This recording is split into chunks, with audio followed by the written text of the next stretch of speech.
seriously. As long as you don't really work on it, there's always going to be ground for people needing to find a way. The jihadists and all this Al-Qaeda business that's been going on in the region for over 10 years, it's not only about ideology. It's mostly about money. They have the money from hostages.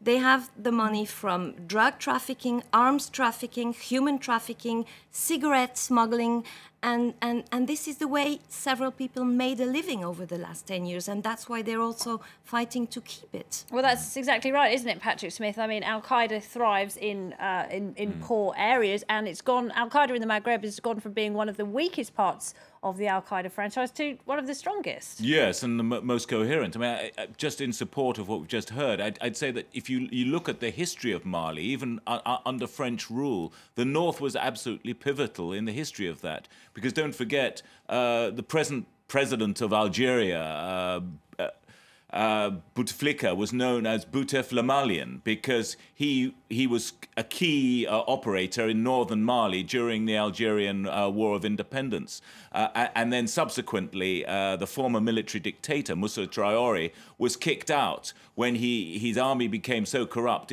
it failed to quell a rebellion in northern Mali. And likewise, the man who actually helped kick him out, ATT, Toumani Touré, actually himself was kicked out last year for the same reason. So there's been this recurring theme in Malian history, the failure to deal with the developmental challenge in the north and to try and oppress it with an inadequate military. And that's what we're really, reaping the harvest from. And into that vacuum has walked a number of jihadist groups and run a sort of criminal operation, drugs, arms trafficking and people smuggling.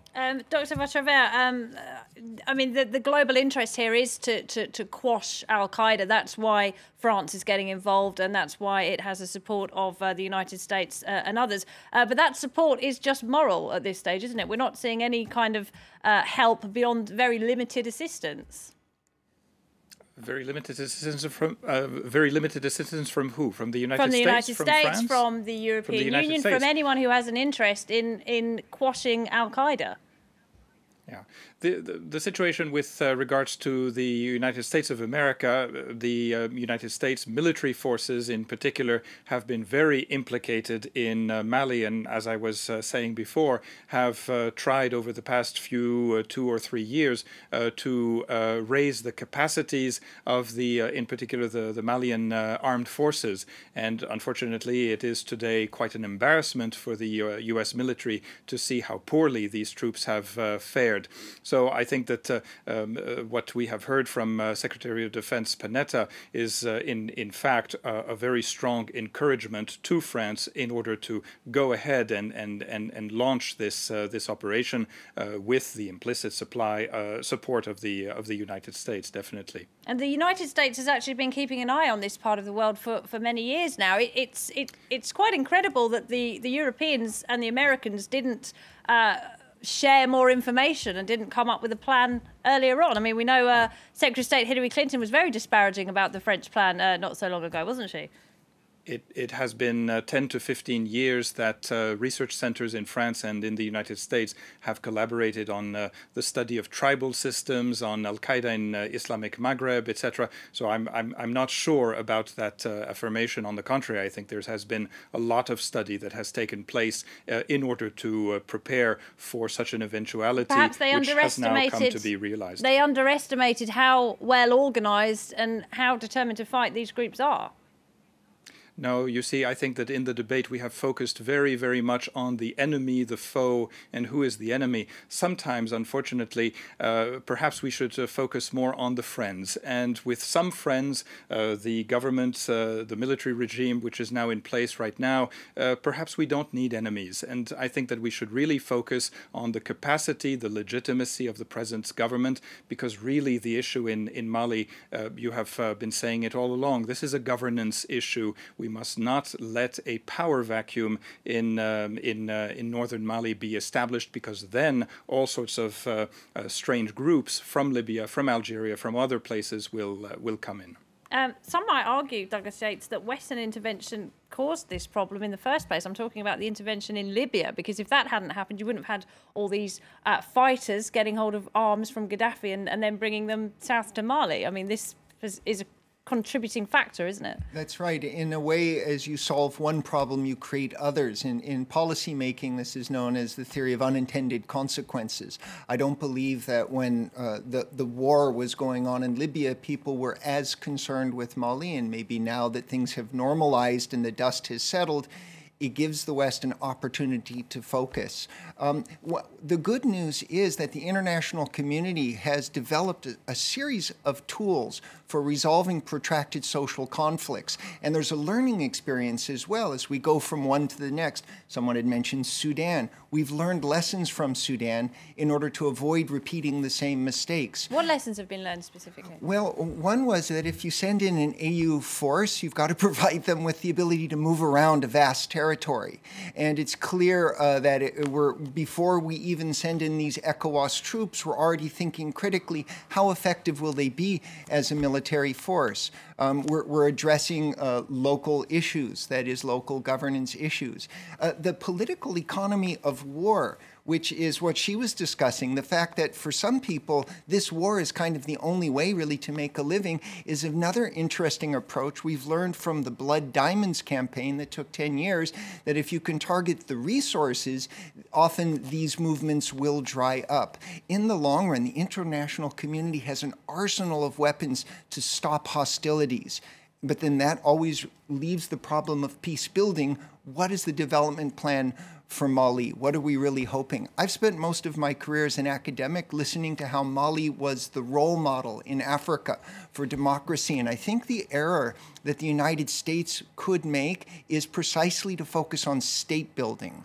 And instead, there probably needs to be more work from the bottom up. This is the most progressive thinking in conflict resolution, that if you concentrate too much attention on state building without focusing on the real grievances, and if you just target the greed and the political economy of war, you often miss the features that allow people to create a culture of peace. But how is it possible for the West to do that in every single country in Africa and every single, I mean, if we talk about poverty, we're talking about political uncertainty, I mean, the list goes on and on, That's doesn't it. So the tools we have are to cease hostilities, peace being defined as the absence of war, but a more progressive notion of peace obviously requires much deeper peace building. All right, let's have a quick look. I think we've got a list of the countries contributing to this mission in Mali.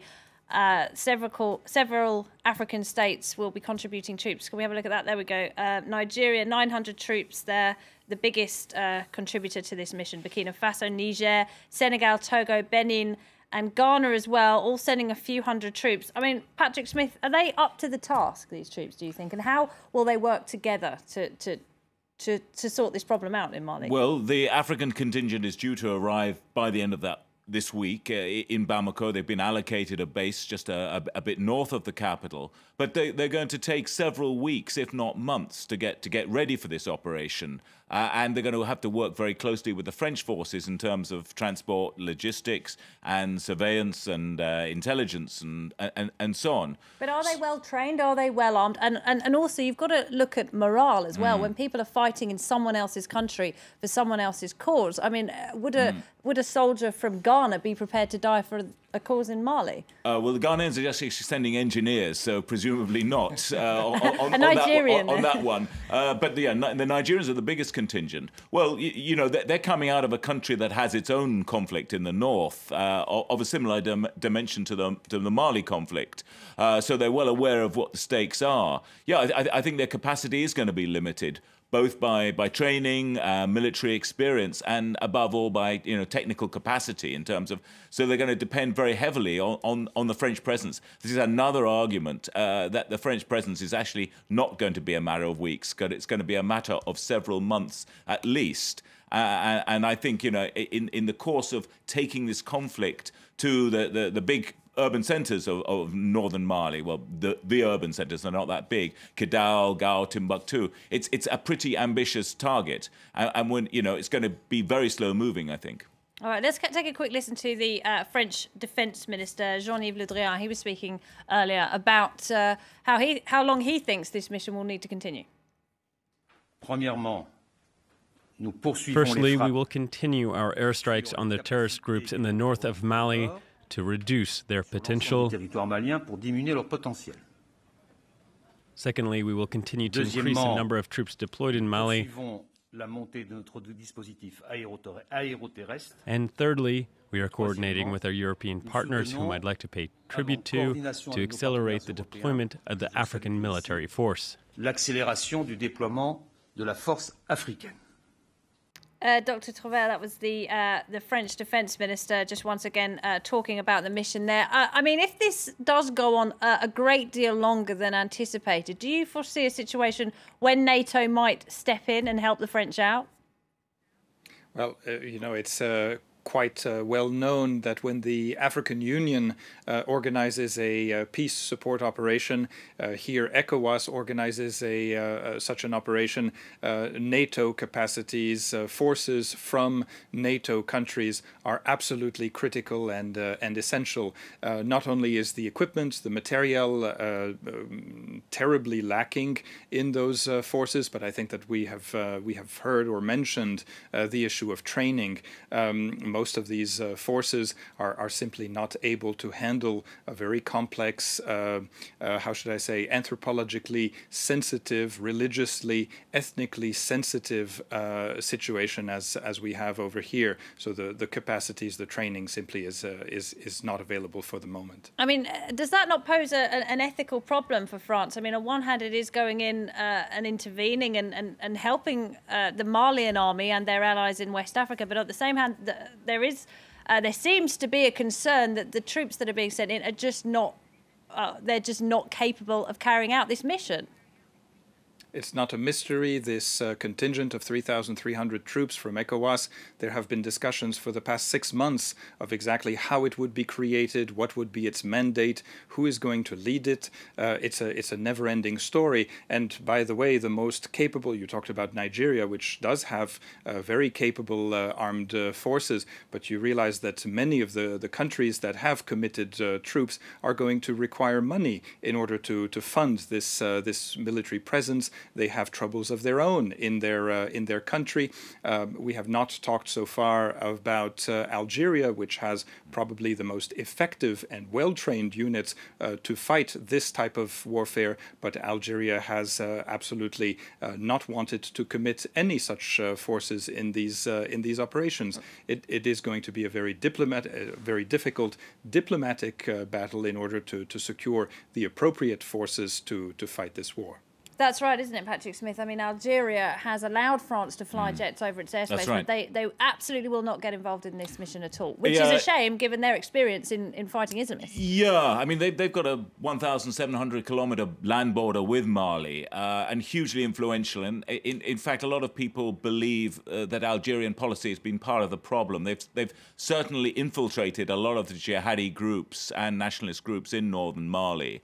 And, I mean, certainly, according to the Malian government officials I've spoken to, have not played a particularly constructive role. It seems that after the Algerian diplomat was executed last year and several Algerians have been kidnapped, the Algerian government position has changed a little. And it's pretty clear that Mali was on the agenda when Monsieur President François Hollande met President Bouteflika last month. So maybe the Algerians are likely to be a little bit more cooperative, but the possibility of Algerians going into battle alongside the French, I'm afraid that is strictly in fantasy land. It's not going to happen.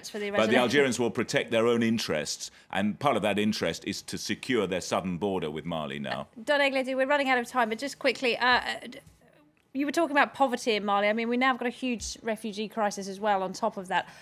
Do you foresee any positive outcome from this conflict? Do you think it might be good for Mali in the long term? What are your thoughts?